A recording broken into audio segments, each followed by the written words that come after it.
Hey, welcome back friends, TechTale here, and today I'm going to be opening up 5,000 crystal chests in the iorworth district. I will be going over the method of doing this, but I do want to show you how much I actually spent on these 5,000 crystal keys. The price checker says 132 million GP. I did buy them for slightly above that. I think it was 133, 134, somewhere in that range. But not a whole lot more. It's just because I wanted to get them as quickly as possible. It did take me about 2 weeks because the GE buy limit is only 100 per 4 hours. Extremely slow. They really need to up that GE limit. Probably would increase the price of crystal keys though, so it may change the profitability of this. That being said, I heard it is a profit, so that's really what I wanted to test out with this. And on top of that, there are untradables that you are going to be getting, and especially the crystal motherlode shards I'm really interested in getting. It was very nice when I had them, but I ran out of them in my bank. So I want to get a nice bundle load of those as well as other untradables. So let's go ahead and start opening up. Before we get into loot, I do want to share my method of actually opening up all these crystal chests because it obviously takes a little bit of time to open up that many chests. First thing that you are going to need for my method is the gem bag upgraded. This is where we're going to be putting all of our uncut dragon stones. So I'm not actually using familiar, I'm just using my inventory because I don't want to have to be constantly renewing a familiar and managing inventories between familiars. So I need this in order to actually store the 20 dragon stones per inventory. That being said, I do have 20 crystal keys. I think 19 would actually be optimal because there is one possible loot that does mess you up if you have 20 instead of 19. But I don't have that often as a problem, so I'm just keeping it with 20 just for a round number and easier math for me, honestly, for this video. I personally have the Luck of the Dwarves on. You just need a Ring of Wealth or better in order to get better loot from the crystal chest, and also the attuned crystal teleport seed. This is absolutely essential because it is going to be the fastest way of teleporting to the iorworth district, and then I personally use the Ithel bank right here. Gets you extremely close, and it is an unlimited amount of teleports. I do have a preset set up in my bank, so all I had to do is hit one button and everything gets reissued to me. I do have to right click to empty the gem bag upgraded whenever I come into here because unfortunately it doesn't actually automatically empty out, but not the worst thing in the world. Next thing I have is my ability bar. I have drop large plated rune salvage and drop medium plated rune salvage as number 1 and number 2. These just tend to gunk up your inventory, so I do drop them in between times that I am looting. And then re-pick them up at the end. The number 3 that I have here is fill gem bag upgraded. This is gonna be the way that we're doing it just so that you don't have to think about it too much. And on number 7 I'm gonna have the attuned crystal teleport seed. Reason why we're going on number 7 is because that is actually the number for iorworth here. So all you have to do to go to iorworth is hit the number 7 twice. Automatically teleports you to iorworth. Then you run south here a little bit to get to the chest, and then you start spamming buttons. So sorry in advance if you are a headphone listener. You just kind of spam the number 3 and just go ahead and grit as many of these dragon stones into your bag as possible. If you are doing this as fast as possible, you obviously are not going to stop in the middle, but I do want to show something to you really quick. If you actually have too many things in your inventory, it's going to give you a warning.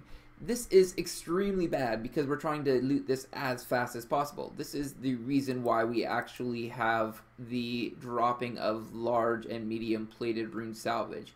That way we can just kind of hit a bunch of buttons and then keep going. We don't have to worry about actually having to think about anything. All you have to do is remember to actually pick up your plated salvage at the end of every single chest run, but it eliminates the need to have to worry about familiars, and seeing as how chest runs are only about 20 to 30 seconds a piece, you don't have to worry too much about them despawning unless you have a very slow internet connection. There you go, that was all I had to do to get the entire chest. Then we loot all of these. Usually you have a little bit less in your inventory than this. This is a actually rather full inventory. Then we are going to use the attuned crystal teleport seed to get back to a bank. 7 and 8 brings you to Ithel. and you are back at the bank. I can personally do this in about a minute. Minute 10 is a reasonable amount of time to be able to do this on a regular basis when you are getting a little bit tired out. So you can get 1,000 done per hour. So I just finished up with the 5,000 chests. I'm not quite done yet because, as you can see here, I have a lot of tooth halves and loop halves. I do plan on actually reusing those loops and tooth halves. I just didn't want to do that while I was actually going.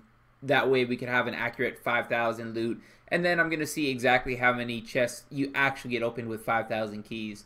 One thing that is off is the crystal tree blossoms here. I did get 207. I have disassembled a few of them for another video that I was doing, but I am currently at 207. You can see that from the Lantidimes here.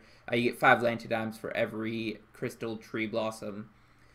To get 1,800 crystal motherlode shards, that means it's about 6 months supply of crystal motherlode shards for about 5 hours worth of effort. So about 1 month per hour that you spend. So if you spend 1 hour per month, you will have enough crystal motherlode shards in order to continuously do it every single day with Witherin, or however you pronounce his name. 207 crystal tree blossoms. That is very nice because they are worth about 30,000 GP a piece. You can check the links down below if you want to see my proof of that. It was sort of a proof of concept with a WTF is series. So if you want to watch that and see how they are worth 30,000 GP a piece, you can check that out. 27,000 corrupted ore. I'm not even gonna wager how much smithing the experience that is. It's a lot. A bunch of gems, the loops and tooth halves, which I'm about to reuse.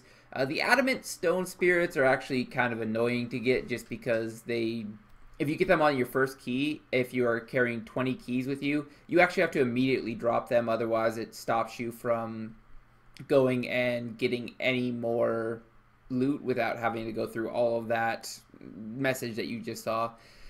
So I'm actually gonna, with the rest of these loop and tooth half keys, I'm going to only bring 19 keys per and see if it's a little bit more pleasurable to do it that way.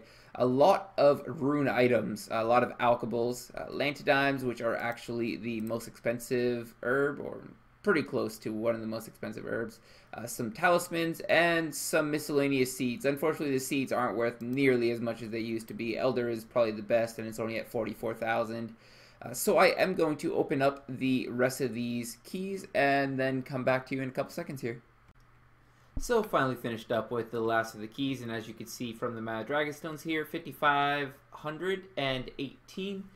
Did get about an extra 10% just on top of the keys that we originally had. Also do have a couple of loop halves left over. This is just the asymmetrical drops. It's pretty close to the exact same drop chance, if not the exact same drop chance, so can't really take that into account. Maybe like 5 more I should have gotten, but not too bad. I do want to do a price check real quick here. 154 million GP. Obviously, this is not all pure profit in 5.5 hours worth of opening these. Do have to take out the 134 million of buying all of the keys to start out with. But all in all, made about a solid 20 mil, assuming that these all sell for the exact price that they have on the price checker here. That's a little bit insane. That's just starting out 4 million GP per hour, not including any of the tradables. I am going to sell them on the GE just to see exactly what profits we're going to be getting, because I'm sure a couple of these are not going to sell for the GE mid price, and that could drastically change the amount of GP that we actually get out for this. I decided just to make this quick and painless and sell everything instantly on the GE. I did reduce the price that I got a little bit. I got about 152 million GP instead of 154. But honestly, for the time save of trying to mess around with these items, I don't really mind losing a little bit of money. And the profit is almost all in alkables. Dragonstones are indirectly alkables because you make them into the Dragonstone bracelets and they are alkables. The rune salvage is all alkable as well. That's about 110, 120 mil of that 150 mil that we made. So those prices are not going down because they are based at the alk price already. that means that if you can get the crystal keys for the price that I got them at, you are not going to be losing money. Just straight up. And as you can see, all the rest of these items, they all sold for various prices, but a couple mil here and there to make up for the 150 mil. Honestly, we do have to talk about the stone spirits here. They are worth absolutely nothing compared to what they used to be. They need to rework this somehow. I'm not sure exactly what they're going to do, but if they do rework it, then that means we get another video out of it, and you probably are going to be getting even more money out of these crystal keys. So buy now and hold on to them if you really want to be making even more money, because they're not going down in price due to the fact that these are all alchables right here. That did mean that we did get about 18 million profit, as well as a couple of untradables up here.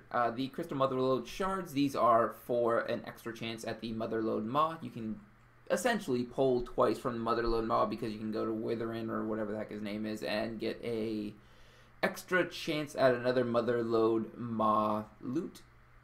That's about 6.5 months worth of motherlode maw, which means if you do this for about 10 hours per year, you should have enough to get through the entire year not having to do anything else. And seeing as how thriftiness thieving is no longer the meta, this is basically the only way that you can actually get these motherlode shards. And on top of it, you're getting a profit. Next thing I do want to talk about is the crystal tree blossoms here. 218 of them to be exact. As I've already mentioned, I did make a video on this. They're worth about 30,000 GP apiece, or 6.5 million GP. I'm going to add that to my tool pouch for a nice profit of 24.5 million GP, because you could basically disassemble these and just turn them right into crystal tool siphons. If you do not have the ability to make crystal tool siphons unlocked already, this is just going to be profit that you're going to be able to get later on down the line when you do unlock them. And last but not least is the insane amount of corrupted ore that we just got. 30,550. That is 4.9 million smithing experience. Yeah, you guys heard that right. We're getting about 5 million smithing experience just from the corrupted ore, and this is one of the fastest methods of doing it. It is profitable to get them, and on top of that, it's super AFK. If you have thriftiness unlocked and you want to train smithing, this is actually probably the meta for training smithing now. That's absolutely insane. Slightly slower but profitable method of training up your smithing. All in all though, I am super happy with the results of this. Made a nice little amount of profit, as well as getting the free smithing experience if I ever feel like doing it in the future. Hopefully you guys all enjoyed that video as well and it helped you out. If it did, leave a like down below and subscribe to the channel so you can see all my future content. If you have anything to say, leave a comment down below. And as always, have a good one.